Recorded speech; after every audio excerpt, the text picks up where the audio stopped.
नमस्ते। आज हम बात करने वाले हैं तीन ऐसे शब्दों की: ड्यू डिलिजेंस, इन्वेस्टिगेशन और फोरेंसिक अकाउंटिंग। सुनने में ये काफी मिलते जुलते लगते हैं, है ना? और इसी वजह से ये अक्सर कंफ्यूज करते हैं, यहाँ तक कि फाइनेंस के स्टूडेंट्स को भी। तो चलिए, आज इस कंफ्यूजन को हमेशा के लिए दूर करते हैं। इस कहानी को समझने के लिए मिलते हैं के से। के एक सीए फाइनल का स्टूडेंट है और उसकी जो उलझन है वो शायद हम में से कई लोगों की है। उसे ये शब्द सुने सुनाए तो लगते हैं, पर इनके बीच का जो बारीक फर्क है वो उसे ठीक से पता नहीं। तो सवाल यही उठता है कि आखिर इनमें फर्क क्या है।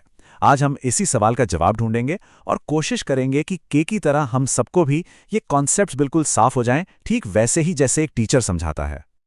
अच्छा, तो चलिए शुरू करते हैं।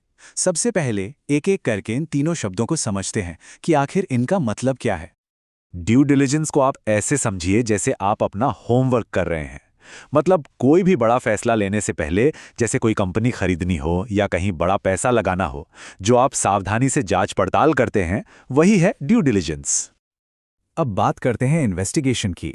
ये एक जासूस के काम जैसा है। इसका एक बहुत ही खास मकसद होता है, जैसे किसी एक मुद्दे की तह तक जाना या किसी गड़बड़ी की सच्चाई का पता लगाना। और फिर आता है फॉरेंसिक अकाउंटिंग, जो एक कदम और आगे की बात है। इसमें अकाउंटिंग स्किल्स का इस्तेमाल करके ऐसे सबूत इकट्ठे किए जाते हैं जो कोर्ट में पेश हो सकें। मतलब ये अकाउंटिंग और कानून को जोड़ता है। इन सब में ड्यू डिलिजेंस सबसे ज्यादा सुनने में आता है ना? तो चलिए जरा इसे और गहराई से देखते हैं कि आखिर इस प्रोसेस में होता क्या क्या है। तो सीधा साधा पॉइंट ये है कि ड्यू डिलिजेंस का मकसद है जोखिम को कम करना और ये पक्का करना कि जो भी फैसला लिया जा रहा है वो पूरी जानकारी के साथ लिया जा रहा है। और ये कोई छोटी मोटी जांच नहीं है। एक अच्छी ड्यू डिलिजेंस में कंपनी के हर पहलू को देखा जाता है। उसकी बाजार में क्या पोजीशन है, उसके फाइनेंस, टैक्स, कानूनी मामले और यहाँ तक कि उसके कर्मचारी कैसे हैं, सब कुछ। अब यहाँ बात थोड़ी और दिलचस्प हो जाती है। फाइनेंशियल ड्यू डिलिजेंस का असली मकसद उन छुपी हुई दिक्कतों को ढूंढना है जो ऊपर से दिखाई नहीं देती। मतलब ये प्रोसेस दो तरह के फाइनेंशियल फंदों को पहचानने के लिए है। एक तो वो खर्चे या कर्ज जो अचानक से सामने आ सकते हैं, और दूसरा वो संपत्ति जिनकी कीमत कागजों पर तो ज्यादा है पर असल में उतनी है नहीं। उदाहरण के लिए हो सकता है कि किसी कंपनी पर भविष्य में प्रोडक्ट वारंटी के बड़े बड़े क्लेम आने वाले हों, या कोई पुराना टैक्स का मामला अटका हो जो बाद में एक बड़ा खर्चा बनकर सामने आए। और दूसरी तरफ ऐसा भी हो सकता है कि कंपनी का जो स्टॉक है वो पुराना हो गया हो और बिक ही ना पाए, या उसके ग्राहकों से पैसा वापस ही ना मिले। ऐसी संपत्तियां ओवर वैल्यूड होती हैं। अच्छा, तो इतना सारा एनालिसिस हो गया। अब इसके बाद जो रिपोर्ट बनती है वो कैसी दिखती है? चलिए अब उस पर आते हैं। ये रिपोर्ट एक बहुत ही कॉम्प्रहेंसिव डॉक्यूमेंट होती है। इसमें कंपनी के मैनेजमेंट से लेके उसकी ताकत, कमजोरियों यानी कि पूरा स्वॉट एनालिसिस तक सब कुछ होता है। और यही रिपोर्ट आखिर में सही फैसला लेने में मदद करती है।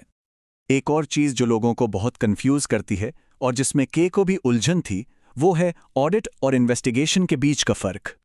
और ये टेबल बिल्कुल साफ कर देता है कि दोनों में क्या फर्क है।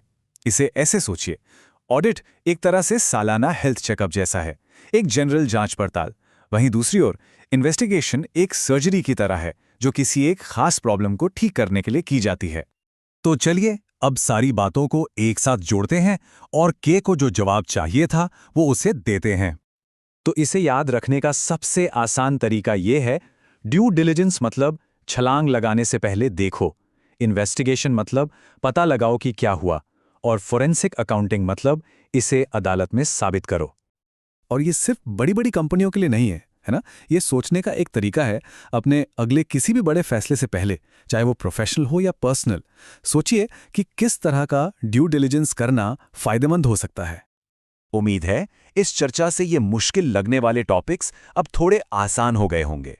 अगर आपको ऐसे ही और सिंपल एक्सप्लेनेशंस पसंद हैं, तो हमारे चैनल टैक्सपाथ इंडिया को लाइक, शेयर और सब्सक्राइब जरूर करें।